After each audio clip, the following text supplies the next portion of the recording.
Olá, eu sou o Jordão Augusto e sou a pessoa que vai te acompanhar nos seus estudos hoje de Iaijutsu e Batojutsu.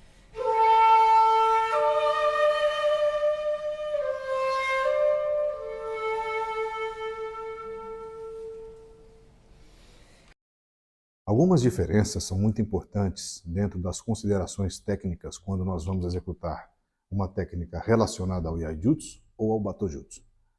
Parece que são idênticas, mas existem algumas particularidades, principalmente se nós observarmos dentro da visão do Haragei, que podem elucidar muito a sua visão em relação tanto a uma arte como a outra. Vamos lá. Eu tenho aqui uma Iaito japonesa e vamos entender primeiro alguns processos curiosos que nós devemos observar no Tsuka. Dentro da visão do Haragei, a mão que realiza a força, ou a mão que executa a força, que é a mão esquerda, né? Porque a mão direita é só para direcionar o corte, ela deve ser trabalhada com os dedos dentro de uma particularidade interessante. Primeiro, os dedos se fecham a partir desta parte da mão, não a partir do dedo. Porque aqui ele vai oferecer um desequilíbrio e a mão vai ficar um pouco solta. Então, eu acomodo a minha mão e a partir desta sensibilidade ou da sensação do Tsuka é quando eu devo fechar um dedo de cada vez. Em seguida, a pressão que é executada nesta parte da mão e nesta parte da mão. O que eu quero dizer com isso? Se a pressão é somente na parte alta da mão, a katana também vai ficar em desequilíbrio. Se a pressão é somente na parte baixa da mão, a katana também vai ficar em desequilíbrio no caso de um corte em uma superfície um pouco mais rígida, no caso dos estudos relacionados ao Tameshigiri, por exemplo. Então, quando os mestres falam a parte dos dois dedos, né, o índice e o polegar, são muito importantes. Porque você imagina, sem o polegar nós não teríamos a condição de realizar a técnica. E sem o índice seria muito difícil também, teríamos um desequilíbrio. Então esses dois dedos formam um mecanismo muito importante no caso desta técnica. Então, uma vez que o dedo índice se fecha, ele não deve estar todo completo, e sim ele deve estar somente com esta parte aqui. Se nós falarmos falange 1, falange 2 e falange 3, né? Será a última falange aqui, para que ele possa ter a condição de pressionar para dentro e a mão pressionar para fora. Da mesma forma, a segunda mão, ou a mão direita, que é a mão que vai desenhar o corte, ela deve simplesmente repousar sobre a katana. Ela jamais deve agarrar com força, isso jamais. Ela simplesmente repousa, porque uma vez que a mão de baixo já direciona a força relacionada aqui, essa vai ser apenas o ponto direcional. Então, quando nós estudamos dentro da parte do Haragei, nós falamos em estrutura e função. Essa mão é a que oferece a estrutura e essa é a que vai oferecer a função.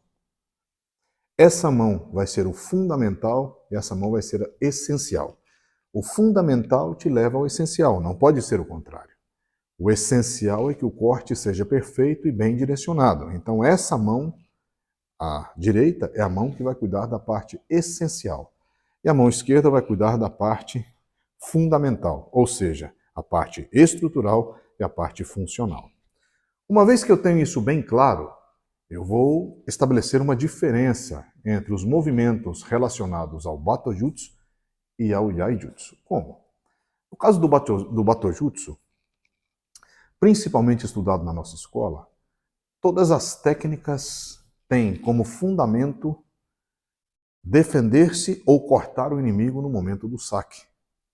Enquanto que o Iaijutsu não necessariamente oferece essa característica. Ele pode unicamente extrair a katana para um combate, para um momento que aí passa a ser considerado Kenjutsu. Quando a katana já está desembainhada, para os mestres é considerado Kenjutsu. Então, no caso do saque, veja bem como as coisas vão se modificar aqui.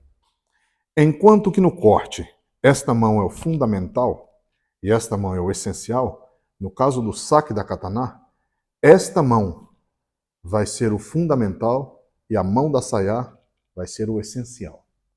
Ou seja, sem a mão da sayá trabalhada em uma mesma proporção, eu não tenho condições de extrair a katana de maneira precisa ou de maneira satisfatória. Isso falando em Batojutsu. No caso do Iaijutsu, as duas mãos vão funcionar de maneira essencial, sendo o seu corpo a parte fundamental. Veja bem a diferença. Enquanto no Batojutsu nós temos uma mão fundamental e a outra essencial, no caso do Sake, no caso do Iaijutsu, as duas mãos funcionam como essencial, sendo o corpo a parte fundamental. Assim sendo, eu devo saber que esta mão que realiza a parte essencial, no caso do Iaijutsu, e essa mão que realiza a parte essencial do Iaijutsu, devem ser posicionadas de uma mesma maneira. Imaginemos que nós temos aqui a Saya, né? Então imaginemos que nós vamos realizar o Sake aqui. Veja o contrário das mãos. Uma mão apoia abaixo e a outra apoia acima. Eu não posso colocar a outra mão abaixo. Então nós temos um aspecto yin-yang trabalhado de maneira distinta dentro do que o Haragei chamaria de tanto yin como yang dentro de um aspecto de função expansiva. Você vai estudar isso, o que é expansão, contração, como isso funciona dentro do aspecto yang, expansivo ou contrativo, e do aspecto yin, expansivo ou contrativo. Então vamos lá. Uma vez que eu realizo esta mão nesta posição e ambas, no caso do Iaijutsu, vão trabalhar em sintonia, ou seja, ambas vão trabalhar sendo o essencial e o corpo, neste caso, o cotovelo, o ombro, o quadril, vão ser a parte fundamental, eu tenho condições de expandir de maneira igualitária, por assim dizer, ou de maneira igual, 50% em cada um, da energia colocada nos ombros, no cotovelo e nas mãos. Então isso me proporciona ter um movimento mais equilibrado no caso do Iaijutsu. No caso do Batojutsu, não. No caso do Batojutsu, essa mão vai ser a fundamental e essa mão vai ser a essencial. Porque essa mão é a mão que vai sacar direcionando e cortando, ou bloqueando e defendendo. Então essa mão que é a fundamental, ela deve trabalhar como estrutura unicamente de desloque. Ela vai funcionar, seja qual seja o corte, ou seja qual seja o saque, unicamente como estrutura de movimento, enquanto que essa mão vai trabalhar dentro de uma função do movimento. Ou seja, essa mão oferece apenas uma estrutura, um único movimento, uma única direção, enquanto esta mão vai oferecer toda uma função em distintas direções, em distintas funções. O que é que eu quero dizer? Por mais que nós modifiquemos a postura do saque, aqui e aqui, essa mão vai realizar o mesmo movimento, enquanto que esta não. Essa pode realizar 1, 2, 3, vários movimentos relacionados a um único corte, a uma única defesa ou a um único objetivo. Se nós analisarmos outros pontos em questão, por exemplo, quando o corte já está sendo executado, veja bem que aqui eu tenho praticamente um aprisionamento da energia no meu pulso. Então é muito importante que neste momento os dedos realizem o trabalho do equilíbrio da mão para que a katana, ao encontrar uma superfície mais rígida, não rebote contra você ou não tenha algum problema de perder a katana. Então, neste momento, o ombro, o cotovelo e o pulso ou punho, eles devem funcionar como a parte estrutural do movimento, enquanto que a própria katana, direcionada pelos dedos e pela mão, realizam a parte essencial ou a parte funcional. Em qualquer movimento de saque, onde a exigência de uma das mãos vai ser preponderante, ou seja, os movimentos em corte em uma mão, eu devo ter muita atenção no punho, no cotovelo e no ombro. E, em consequência a isso, a atenção em relação à minha coluna, que vai ser a consequência relacionada ao hara.